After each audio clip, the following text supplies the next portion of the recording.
So what are you making? Spinnaker socks today. A spinnaker sock. So to make a spinnaker sock, you start out with hardware.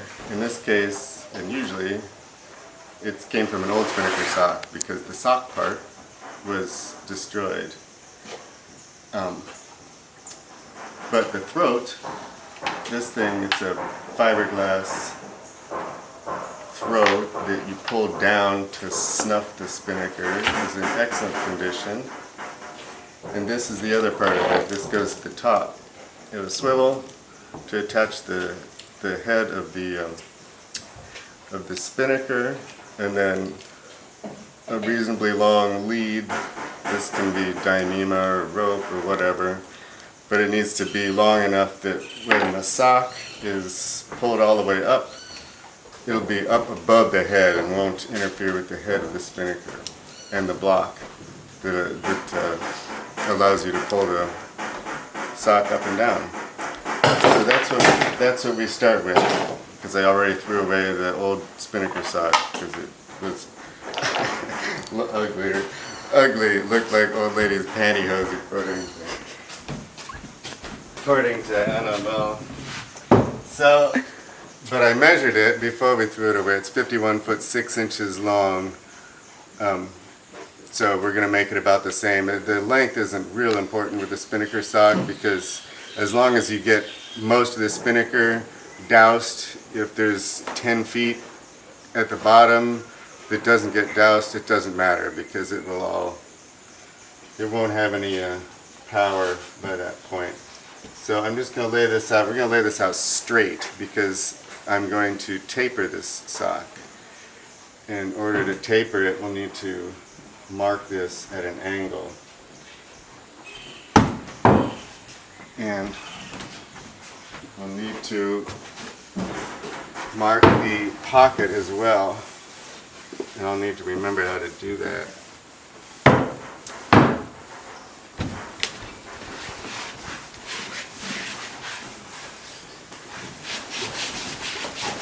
So that, we left a foot of material at the top. And the shop is 48 feet long, so it's going to be about 49 feet on this part. And we need to make sure that this edge is totally straight, which is close. Dog! Child, move! Get off the fucking sock! Chili, thank you. What do you think? Is it straight? Yeah, okay.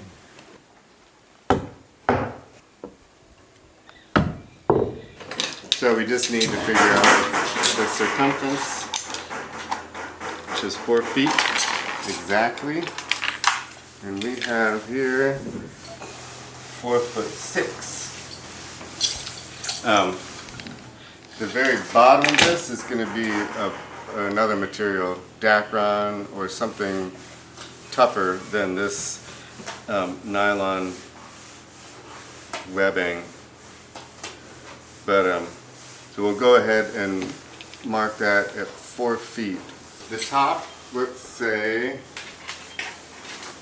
it doesn't have to be as big at the top. Let's do, that looks good, huh? 2 foot 6. I wonder what the old one was. No, the old one was really, really tiny at the top. I didn't like that. So we'll do 2.5 feet at the top, 4 feet at the bottom, plus 6 inches for the pocket. So that's the other thing. This is the spinnaker sock.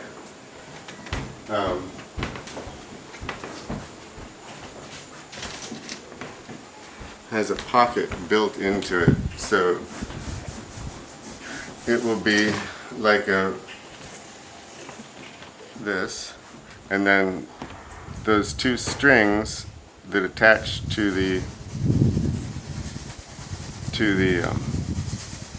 throat tie to a rope, and that rope will go up, but we want to keep it out of the way of the sail, so it's going to go up in a little pocket.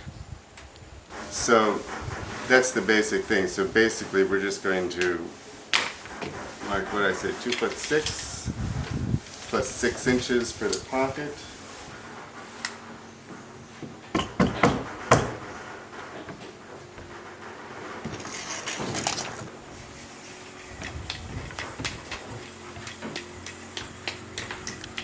And this one is already 4'6", so we don't need to mark anything, don't need to measure anything. We just need to put it.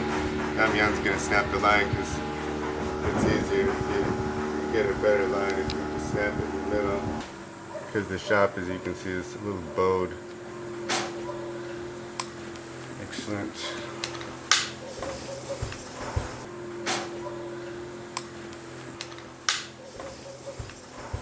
Look out, baby, it's up.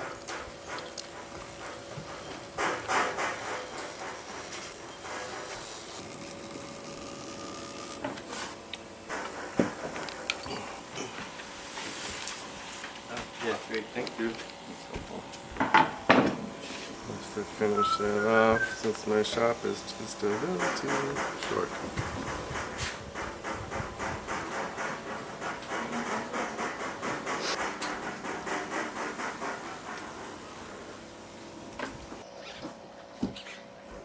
A lot of Spinnaker socks, they make them out of ripstop nylon, the same thing that Spinnakers are built out of.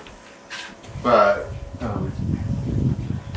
when you pull the sock all the way up to the top,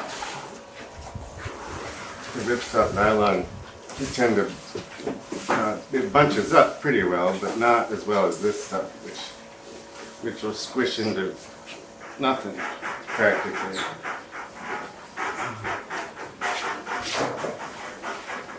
That's what it is, this material. It's sort of a pain to sew and work with, but it makes a really nice Spinnaker sock. I'm going to sew this with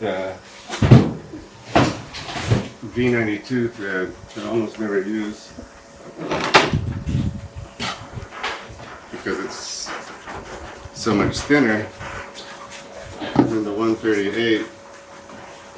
So whatever you're doing, the 138 lasts longer, but being a thinner thread, I can have less upper thread tension. And because this material, as is quite obvious, it will not react very well to a lot of thread tension. It's just gonna get bunched all up. So, first thing, we have to sew some of this so we can adjust the thread tension. We're gonna be doing something like that. So let's just see how it reacts to what I got set on now. This is what I usually use for sewing sails and stuff. As you can see, it's not nice. It's way too much tension. It just makes the whole thing horrible. So we're just gonna keep sewing this until it stops looking like crap. So I'm gonna spray down that.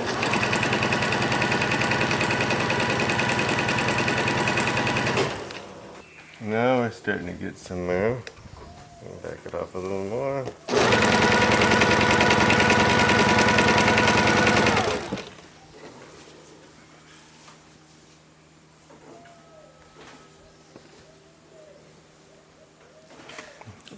It off a little more. What the heck? See, this is why we're using this lighter thread, because the heavier thread you can't get away with backing it up that much. Yeah. Now we're starting to get somewhere.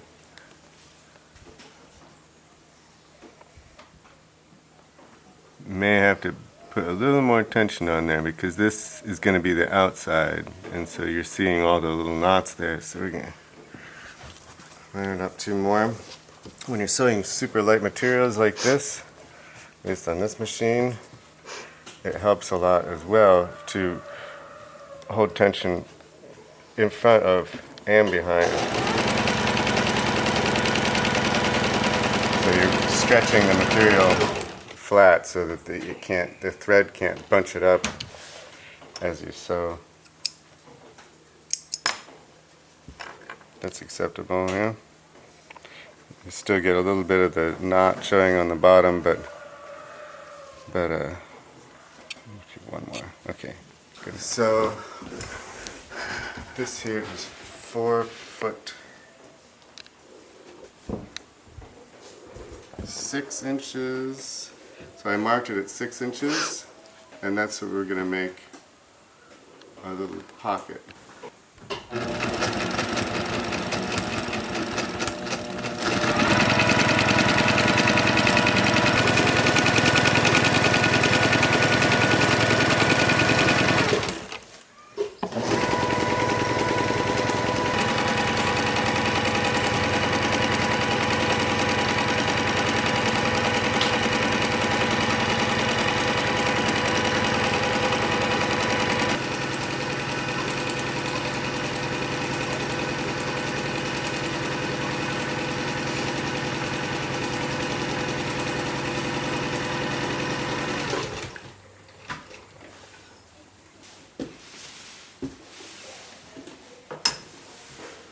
So yeah, and then we'll make sure that both of your hems, whatever, are on the outside here.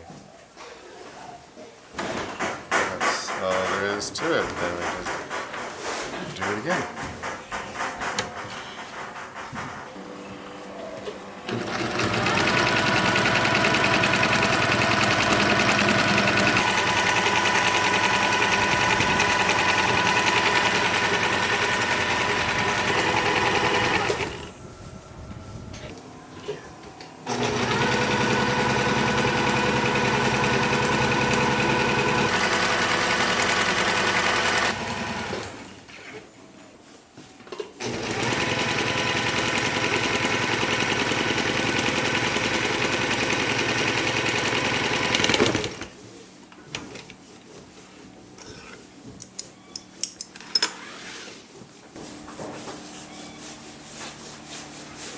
Now we just go turn it inside out.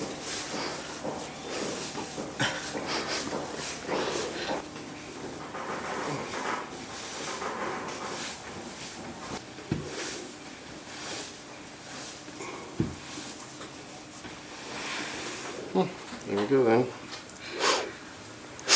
That's the sock. Now we just need to make the top and the bottom.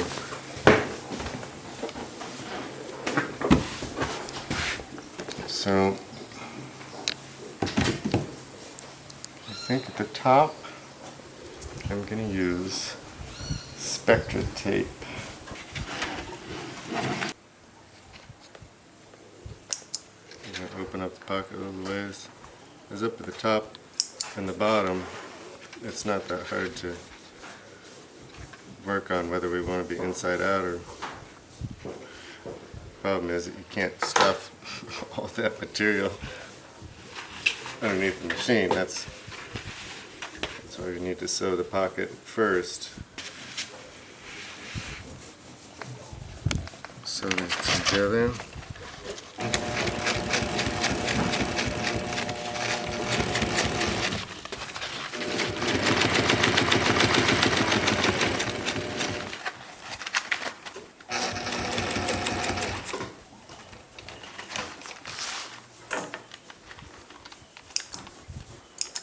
That's where they touch, so I'll mark a 1-inch overlap.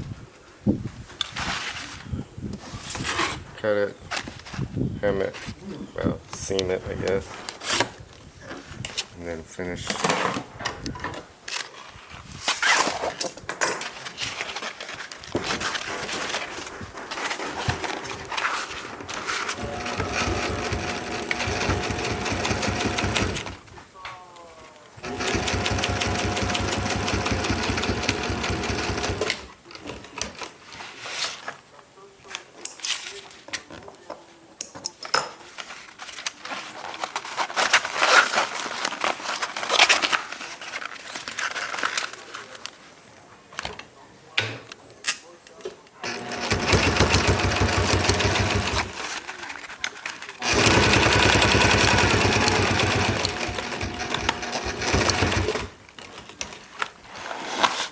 I hemmed it the right direction.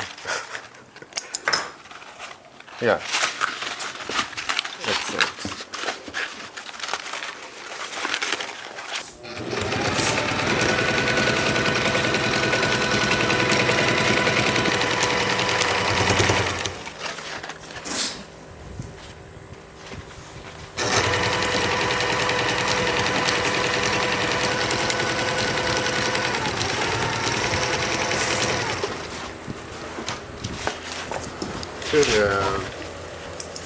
That's alright.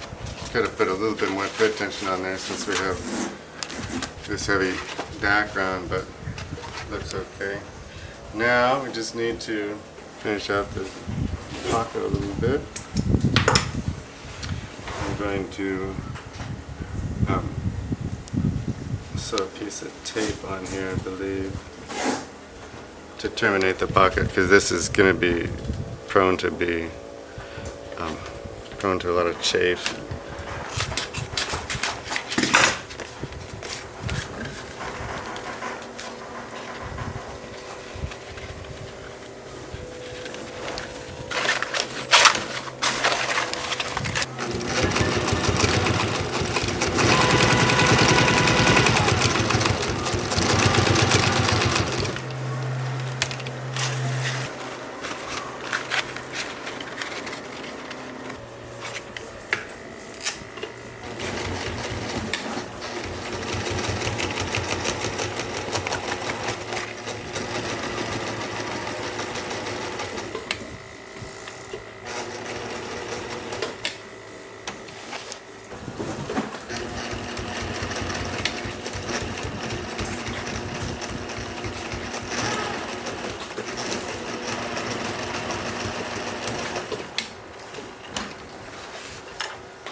Okay, now, so where the rope is going to go over that pulley we were looking at earlier. Well, it comes out of this bag, I guess you could say, and up over the pulley, and then down the outside of the thing. Alright, so that's the top. I think the only other thing I'm going to do, well, let's go ahead and hem it.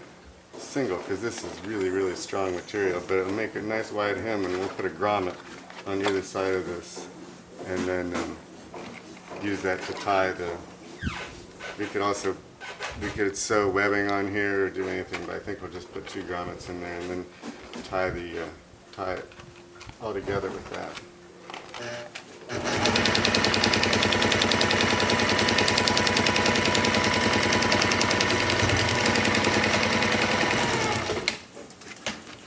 That was fast.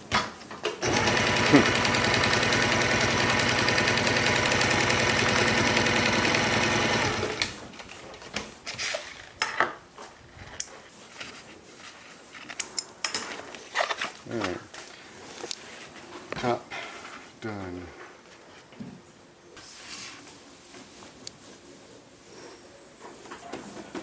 Make it flat first.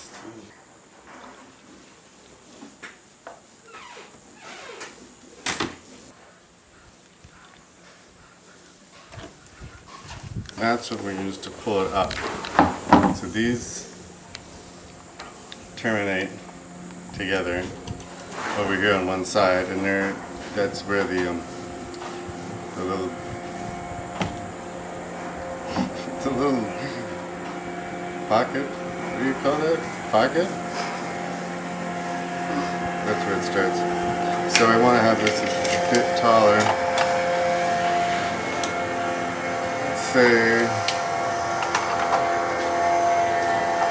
12 inches, and that should make sure that these don't get stuck trying to get into that little pocket. And we'll just use some new Dacron.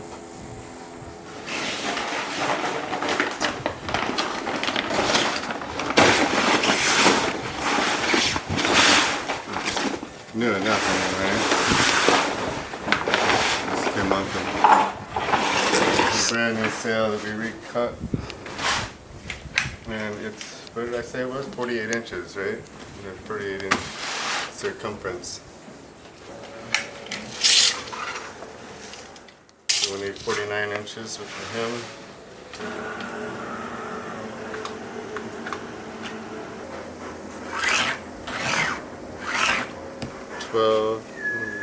Extra seam allowance.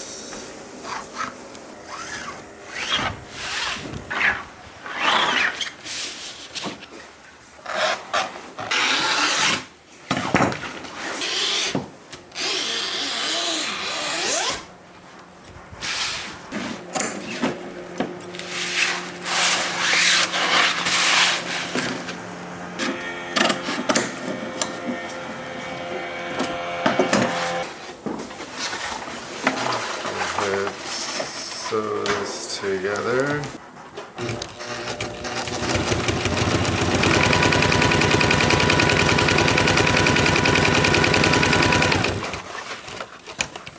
With this machine, the outside of this foot is right there, and a straight stitch, you'll have exactly a 1/2 inch seam allowance. So that way, if you want something that's 48 inches circumference, just cut it to 49 inches and sew it together like that, and Bob's your uncle.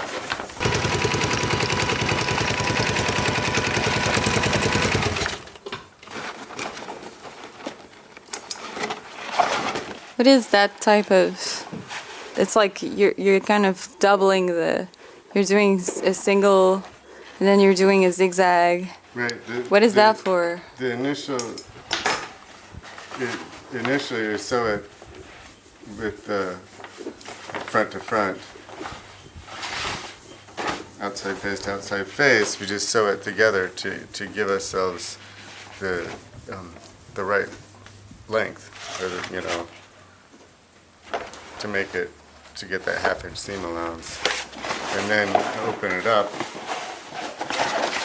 and do and this is what makes it strong, because if we just had that straight stitch in there, it wouldn't provide much strength. But having that zigzag through both layers, It's just a way of measuring it and then right, reinforcing it. measure it and then reinforce it, and you never have to tape it. You don't have to do any of that. So when I'm putting together, like making a sail into an awning, which is making a triangle into a square, basically, you end up with 2 triangles, and you just put them together, sew them straight, open them up, zigzag them together, and you've got, a square. Big, strong, quick, no tape, no messing around with any of that stuff.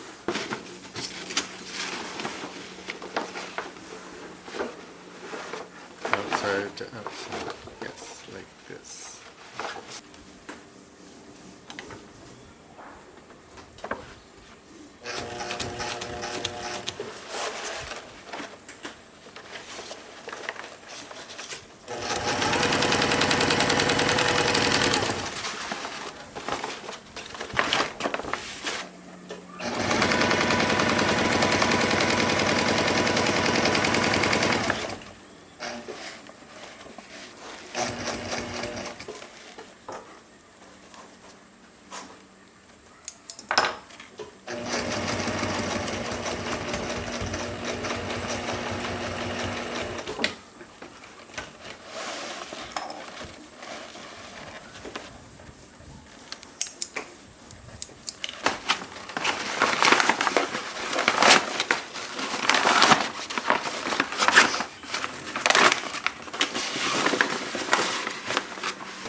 Another thing to remember when you're doing this is that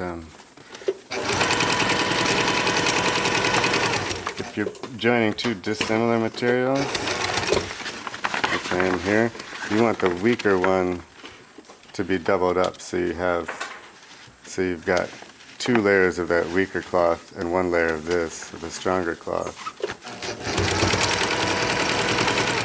Because I could have done it that direction too, but then you've only got just 1 layer of this stitched to 2 layers of Dacron, which is overkill on the Dacron and underkill on the nylon sock.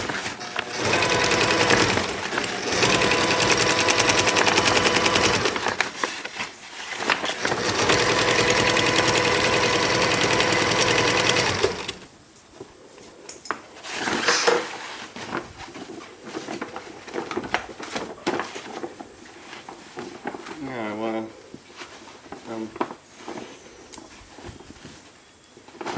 reinforce the entrance to the bag again, just like we did at the top.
Okay,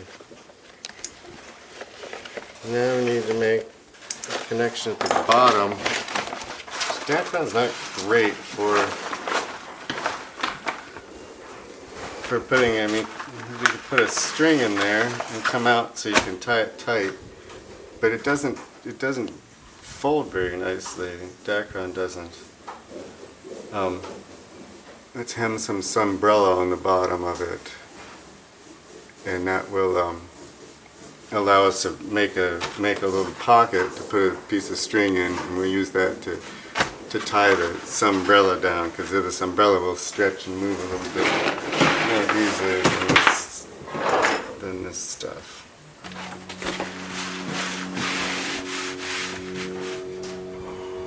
$49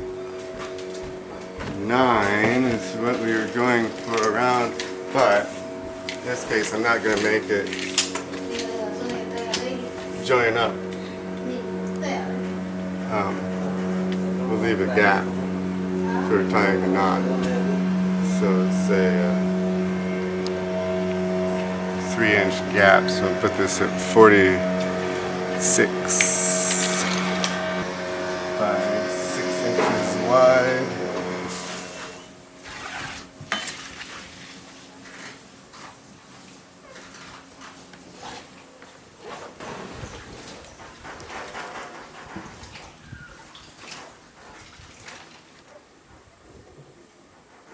And it's super strong, no stretch.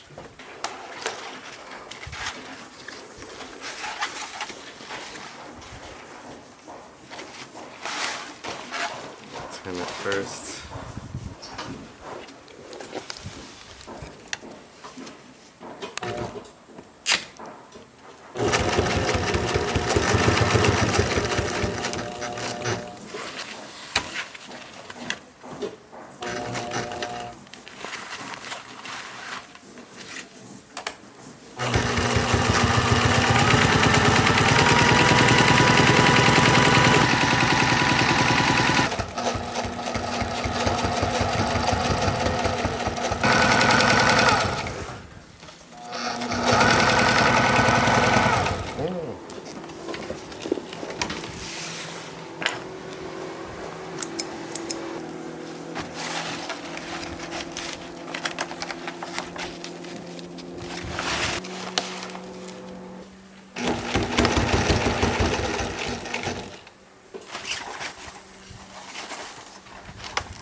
control line.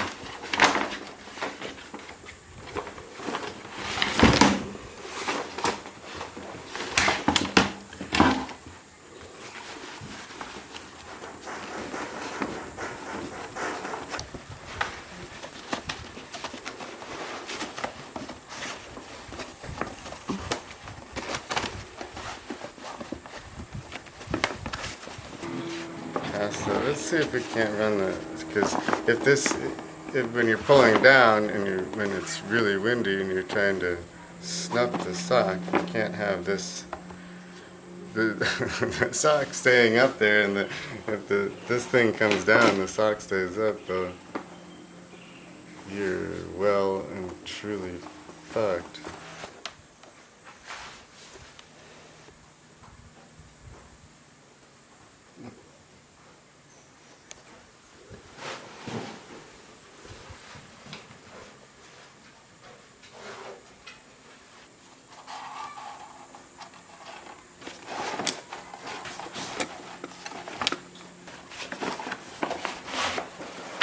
This is the only time you need to do this, right? Yeah. Put it in? Okay. And it stays there forever. That's the idea, yeah.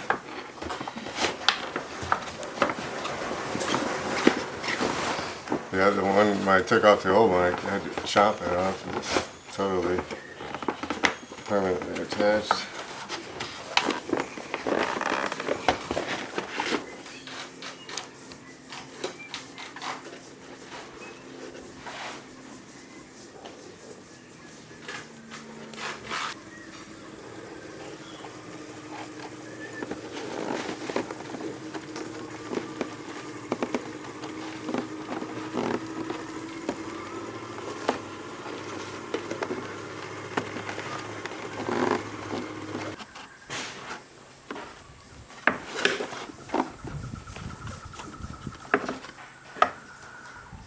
Always nice to find a use for the bent nose pliers.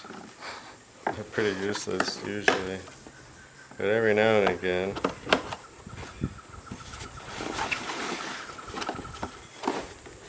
They're flipping awesome.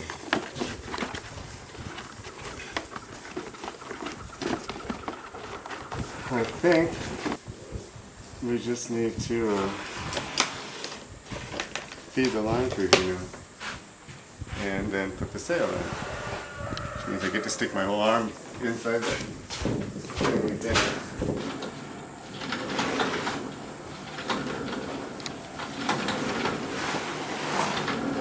If the sock is 51.6, the spinnaker is probably maybe the top of the mast is 60 feet. So that gives us plenty of extra line because basically you want to snuff it from the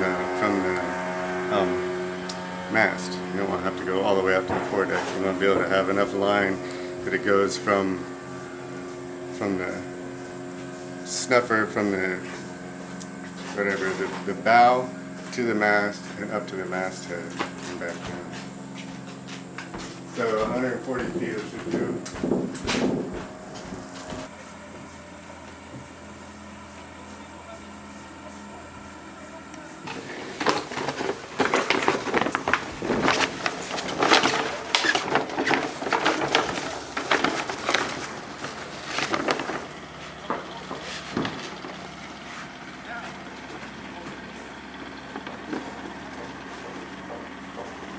I don't remember how I did this before. I think it was this.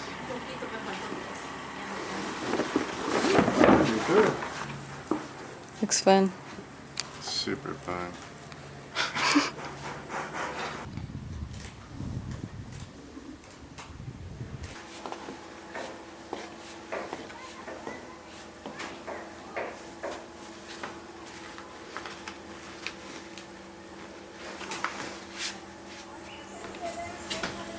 Alright, that's rocks.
particular sock, this is where the halyard attaches, right there. And so we've got the snubbing rope right here, and this is where the head of the spinnaker attaches, so that you've got some room up here for all this material to live when you're flying the spinnaker.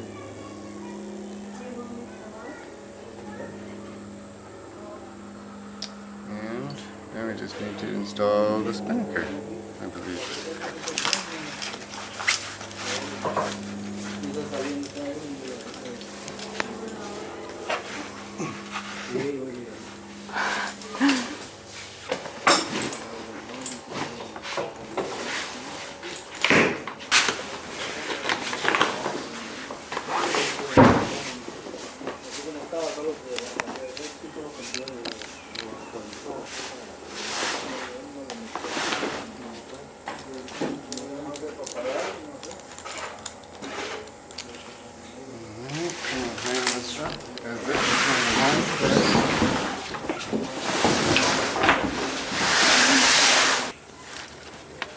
That's our halyard.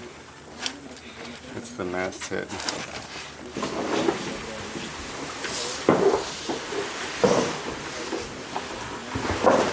Here's the line, the lifting line that goes up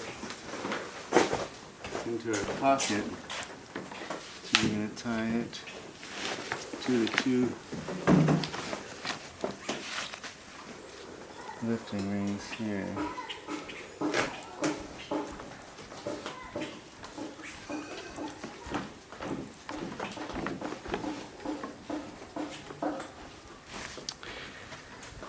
And the other end is tied to this, to the ring, the throat piece for the lowering.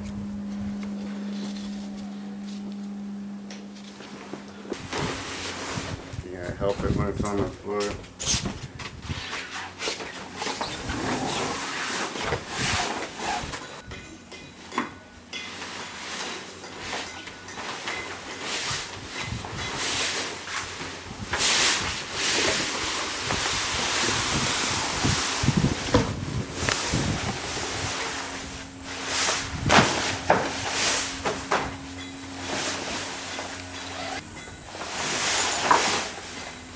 I do believe the line is a little long, but that's fine.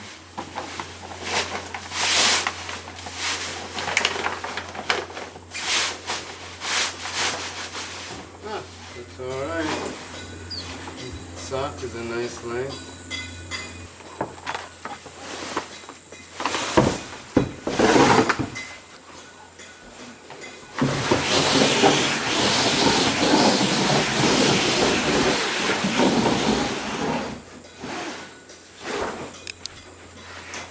Yeah, it's alright.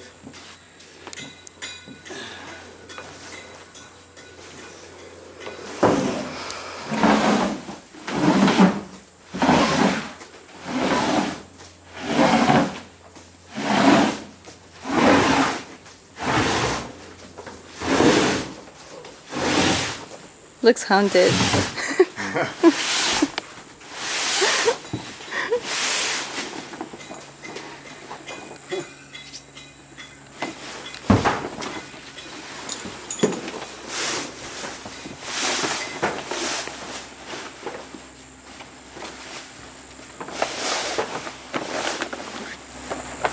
There you go. Spinnaker sock.